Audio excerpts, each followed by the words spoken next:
نسألك يا من هو الله الذي لا إله إلا هو الرحمن الرحيم الملك القدوس السلام المؤمن المهيمن العزيز الجبار.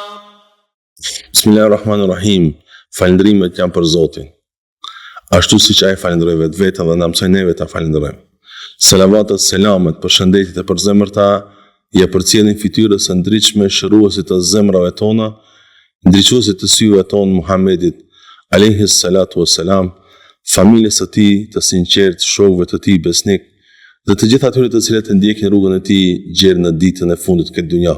Të nderuar vëllezër dhe motra, juve të gjithë të cilët po na ndiqni drejt këtyre emisioneve, do të mundohemi që sot të përcjellim një mesazh të qartë mbi atë se shumica e njerëzve thonë se disa gjëra bëhen po harrohen, unë e bëra një vepër po harrua, unë e bëra një lëvizje po nuk u kujtua, unë e bëra një punë të cilën njerëzit pa harruan.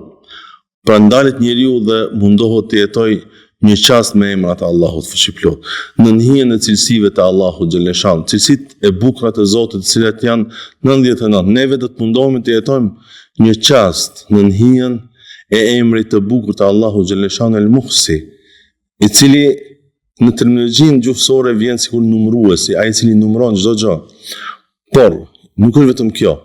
Ajo që na e bën neve më të qartë nuk është numërimi, është dija për atë numërimin. Kur njeriu din çdo gjë për atë të cilën e ka regjistruar, Allahu fuqiplot nuk ti numëron vetëm thjesht frimarjet e tua, nuk ti numëron thjesht veprat e tua, lëvizjet e tua, pa ai din edhe si i ke bë ata. Shembull, nëse neve shkojmë në një bibliotekë dhe pyesim administratorin kryesor të bibliotekës sa libra janë në bibliotekë, ai thot 50.000 libra. Pra ky është numri. El Muhsi do të thotë kur ai din për çdo një libër kush është autori, din për çdo një libër kush është botuesi, din për çdo një libër kush është përmbajtja, din për çdo një libër se çfarë mesazhi ka libri dhe e ka lexuar çdo një libër dhe cili është mesazhi kryesor i atij libri. Pra këta i din vetëm Allahu fuqiplot. Dhe njeriu duhet të di shumë qartë dhe shumë mirë, besimtari në veçantë që të llogarisë vetveten, që të jetë në kujdes se Allahut fuqiplot nuk i ka asgjë. Ashtu siç ka thënë Allahu xhaleshan në ajetin kuranor, mali hadhal kitabi la yughadiru saghiratan wala kabira illa ahsaha.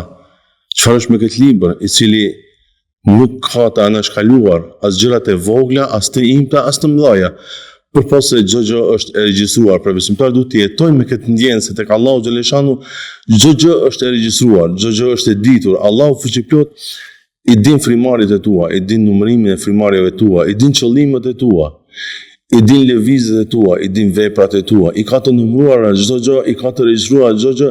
Allahu fuqiplot e din edhe një jetë të cilën ti e ke bërë për një punë të cilën ke dashur ta bësh dhe nuk e bëre. Sigur ta bëje, si do e bëje. Edhe këtë dituri e ka Zoti. Pra Allahu fuqiplot nuk i ik çdo gjë, nuk ka padrejtësi tek Zoti për askënd dhe nuk i fshihet ose nuk i asgjësohet asnjë vepër askujt tek Allahu fuqiplot. Pra besimtari kur jeton me emrin El Muhsi, që është numëruesi dhe i gjithdituri për çdo një lëvizje dhe çdo një vepër tëndën, ai i cili ka dituri për çdo gjë tëndën, besimtari bëhet më i mirë, bëhet më vetë kontrollues, bëhet më vetë llogaritës. Ai llogarit veprat e veta, llogarit lëvizjet e tij. Atëherë ai mendon se asnjë gjë të cilën ti e ke bën nuk humbet, qoftë ajo e mira, qoftë ajo negativja, për gjërat të cilat ti ke pas mundësi të kërkosh tërheqje nga vepra, të pendohesh, pra du të dish që ka Allahu xhaleshanu edhe ajo vepër ekziston. Edhe nëse ta fal Zoti, ajo ekziston, e regjistruar. Ashtu siç i ka thënë pejgamberi alayhi salatu wassalam Aliut radhiyallahu anhu. Allahu xhaleshanu do thotë ti Ale, e din kur e ke bërë këtë vepër, e din kur e ke bërë këtë vepër, e din kur e ke bërë. Ti do të thuash o Zot, unë jam penduar për këta gjëra. Do thotë Zoti, unë ti kam fal, por mos mendo se i kam harruar. Pra çdo gjë është e regjistruar me numër të saktë dhe me dije të plotë dhe shumë precize. Pra asaj dije nuk i mungon asgjë, pra është dija absolute e Allahut fuqiplot. Kur njeriu jeton me këtë emër, bëhet më i vetëdijshëm. Kur njeriu jeton me këtë cilësi të Allahut xhaleshanu, bëhet më vetëkontrollues. Kur njeriu jeton me këtë cilësi të Allahut fuqiplot dhe jeton gjatë ditës së tij në hijen e kësaj cilësie, pa pikë dyshimi, ai do të jetë njeri më i mirë. Asnjëherë nuk do të dyshoj se veprat e mia u harruan, pa ai nuk do të harroj asnjëherë edhe për buzëqeshën të cilën e shkaktoi te dikush, edhe për lotën të cilën e shkaktoi te dikush, edhe ndihmën të cilën e bëre në errësirën e natës, për arsye se ka regjistruar dikush i cili edhe gjethet kur bien, edhe nëse bien në errësirën e plot, Allahu fuqiplot e dinte para se të bie, edhe kur ra e dinte se vendin tek i cili do të bie, ashtu siç thotë edhe Ibn Kathiri, Allahu e mëshirov, një dietar shumë i madh, thotë Allahu xhaleshanu për çdo një pikë shiu ka krijuar dy melajke të cilët e bartin pikën e shiut gjeri tek vendi ku ajo duhet të bi. Pra çdo një pikë shiu ka adresën e vet dhe është në dijen e Allahut fuqiplot dhe është në kujdesin e Zotit. Pra Allahu fuqiplot din gjithçka. Tek ai nuk kalon asgjë pa u vërejtur dhe pa u regjistruar. Asnjëherë mos mendo se unë bëra një vepër e cila nuk u kujtua. E bëra një lëvizje e cila mua asgjësua ose mua mohua. E bëra një punë të cilën njerëzit nuk ma ditën. Nuk ka nevojë besimtarët të mendojnë në këtë mënyrë. Pra ai duhet gjithmonë të jetojë me ndjenjen se Allahu xhaleshanu din gjithçka. Allahu xhaleshanu e ka pa, Allahu xhaleshanu e din se unë me çfarë niyeti e kam bë. Allahu fuqiplot e din fshehësinë të cilën ti mendon se dikush nuk e di përpos teje.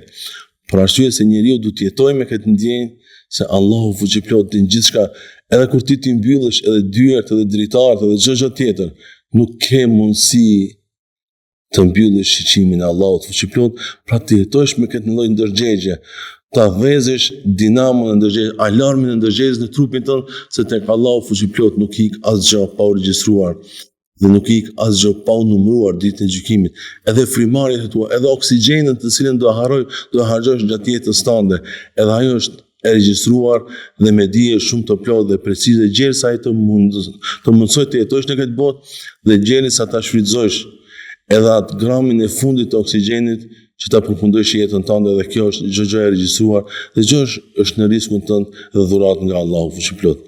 Allahu shpërblet për dëgjimin. Wassalamu alaikum wa rahmatullahi wa barakatuh.